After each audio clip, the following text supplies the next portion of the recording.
Salutations à tous, pour ce 6ème épisode de la série DB7, on va préparer la pose du moteur acheté en Angleterre il y a quelques semaines. Pour commencer, il me fallait remplacer les connecteurs électriques endommagés, notamment ceux des bobines d'allumage. Grâce au forum Aston Martin, j'ai pu mettre la main sur les bonnes références, ce qui n'a pas été tâche facile. La vérification de la compatibilité est concluante, et manifestement ils tiennent bien en place. Et il vaut mieux, puisqu'une fois le moteur en configuration de fonctionnement, on n'a plus aucun accès à l'allumage. On voit que précédemment, certains étaient maintenus par des serflex. Quant au connecteur de capteur position papillon, pas la peine que je décrive le problème, non. Avec de la connectique dans cet état, on peut rencontrer tout type de problèmes allant jusqu'à des hypothèses assez funestes. Des DB7 partis en flammes, il y en a eu quelques-unes, alors on va mettre toutes les chances de notre côté. Ça tombe bien, le connecteur de remplacement pour le papillon des gaz est également le bon. On va remplacer les deux ainsi qu'une paire de connecteurs de bobines d'allumage. Il est possible de dessertir les fils, mais j'ai pu observer des fissures dans la gaine au niveau des angles présents près des connecteurs. Les nouveaux connecteurs sont déjà sertis avec du fil d'une section supérieure, on peut donc s'attendre à ce qu'ils résistent mieux.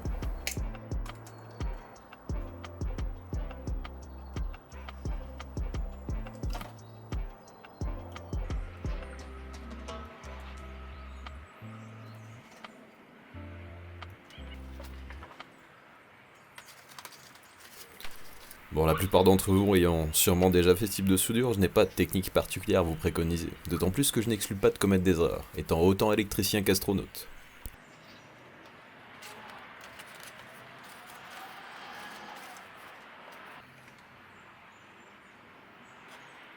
Ici j'utilise de la gaine thermo-rétractable et j'ai ajouté une épaisseur de Chatterton par-dessus pour être certain qu'il ne puisse pas y avoir de contact avec deux parties saillantes d'étain entre deux fils par exemple.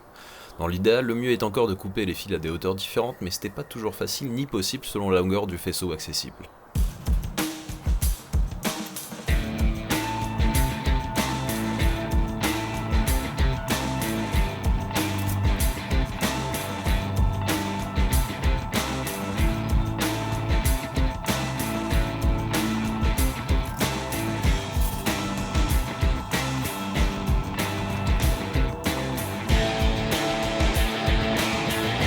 Et d'un, on passe au côté opposé maintenant.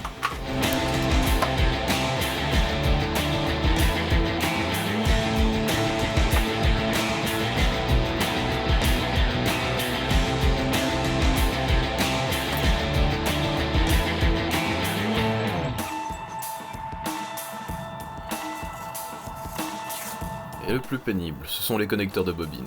La longueur de gaine facile à retirer est assez réduite et ça rend l'opération un peu délicate. Il faut surtout bien faire attention à ne pas perdre les connecteurs d'origine qui, contrairement aux neufs, présentent les indicateurs de couleur permettant de ne pas se tromper de liaison. Ce serait con d'inverser les fils. Maintenant que la partie électrique semble assainie et qu'on a pu éviter de racheter un faisceau à plusieurs milliers d'euros, on va pouvoir profiter du vide du compartiment moteur pour lui donner un coup de propre et traiter les points de rouille présents.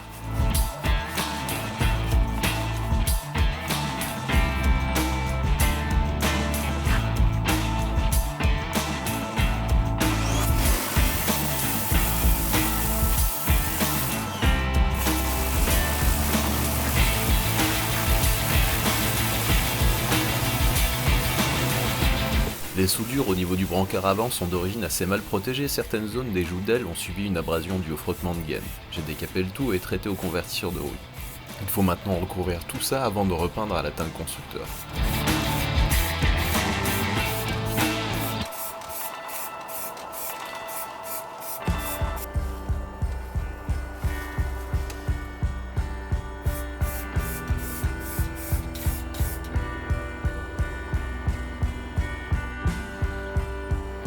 En y regardant de plus près, j'ai aussi trouvé un trou dans une canalisation liée au système de dépression moteur.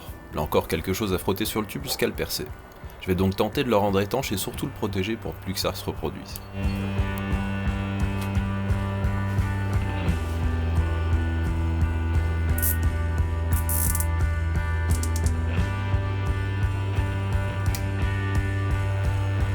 Pour terminer, je vais refermer cet accès au longeron et poser une bande caoutchouc le long de celui-ci pour le protéger du frottement des gaines de direction assistée.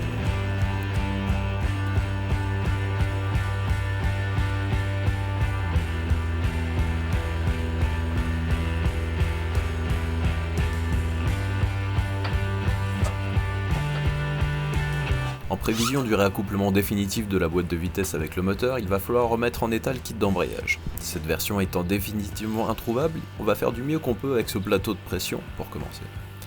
J'ai envoyé le disque d'embrayage se faire regarnir auprès d'une société spécialisée dans le domaine. Si vous en cherchez une, celle-ci s'appelle la Lyonnaise du frein, et dans l'hypothèse où vous ne seriez pas dans la région, sachez qu'ils peuvent évidemment gérer les réceptions et envois postaux. Le lien est en description. Après un ponçage et inspection du plateau de pression qui semble encore bon pour pas mal de kilomètres, il va falloir faire pareil avec le volomoteur. Malgré son aspect peu engageant au départ, la surface est encore tout à fait exploitable sans resurfaçage. Les zones un peu plus foncées représentent les points de chauffe qui heureusement sont très superficiels et imperceptibles au toucher.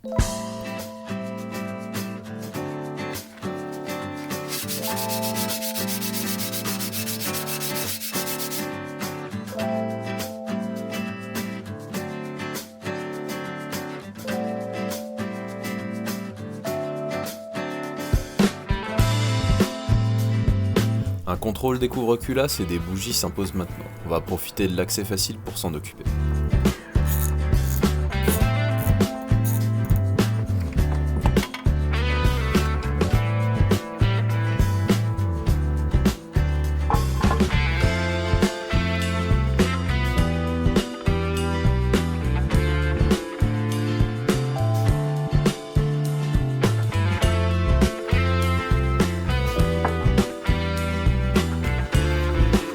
Évidemment le bon moment pour retirer tous les débris qui risqueraient de tomber dans les culasses.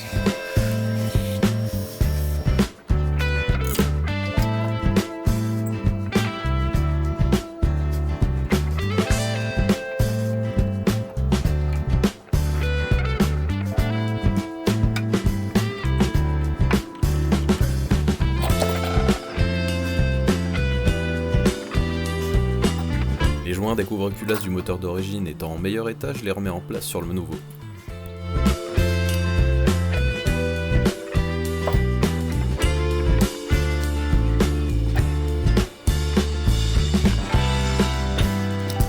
L'accès étant dégagé, on va pouvoir vérifier l'état et la référence des bougies.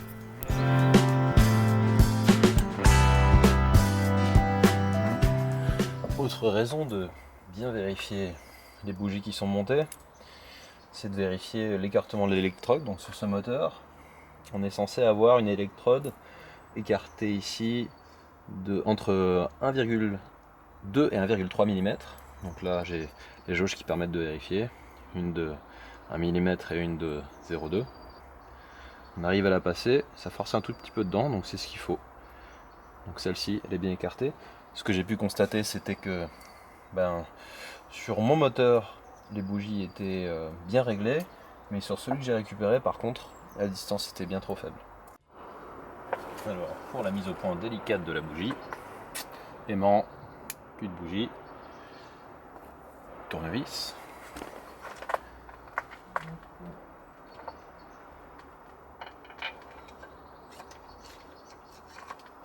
Cerise sur le gâteau, l'une d'entre elles n'est plus vraiment en état de fonctionner. Donc là on voit bien que celle-ci elle est bien fendue.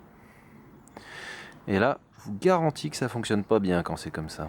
On va espérer qu'en revanche cette technique un peu particulière fonctionne. À base de mie de pain. Ouais, de la mie de pain. Pour sortir un roulement.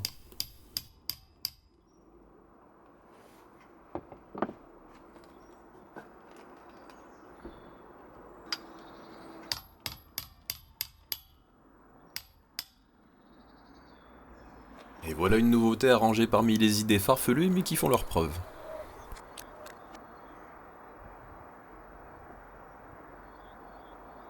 Dans la même zone, on va maintenant remplacer le joint spi du vilebrequin côté boîte. Et on va en profiter pour le décaper un peu. Ça ne mange pas de pain. De mie.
Cette bonne chose de faite, on va pouvoir tenter le remplacement du roulement qu'on a sorti avec sa portée. $7, donc 6 euros.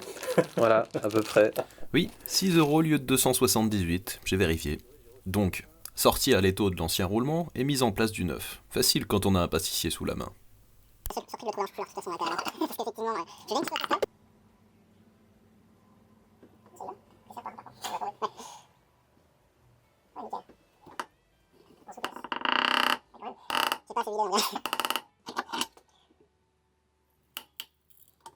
Il n'y en a plus qu'à remonter l'ensemble.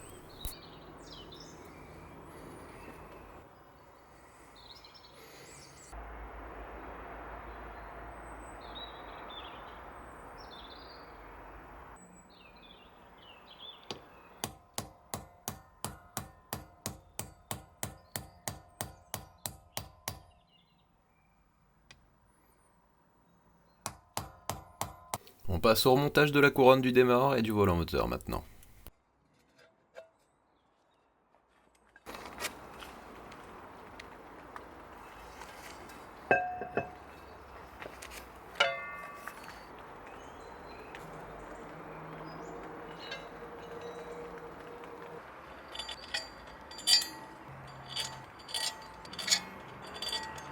Serrage en étoile pour finir d'enquiller le volant moteur et inauguration de ma clé dynamométrique toute neuve, offerte par mes anciens collègues de boulot.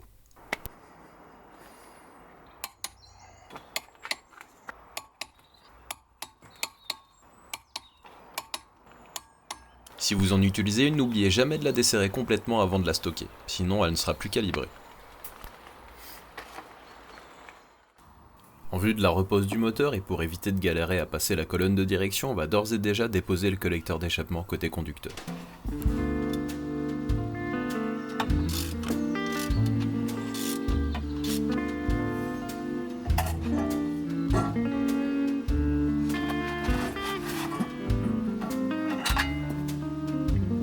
Et comme la date fatidique approche, on va mettre un peu de carburant dans le réservoir histoire de peut-être diluer ce qui a pu rester dedans pendant des années. Pour pouvoir ouvrir la trappe à carburant, il me faut démonter son verrou qui est resté centralisé avec les portes.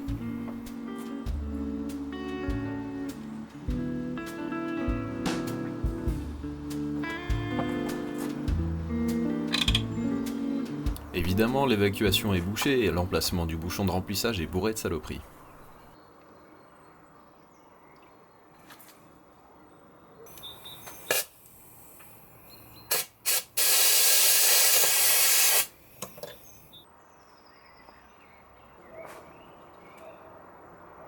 Pour une fois, j'ai très hâte de brûler ces litres de carburant. Ce serait bon signe.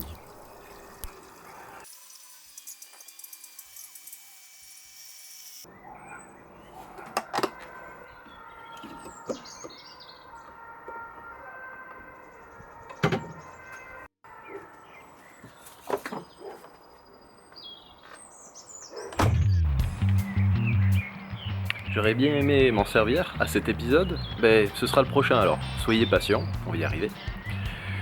Et à ce stade, vous en savez autant que moi. Donc suspense, à la prochaine.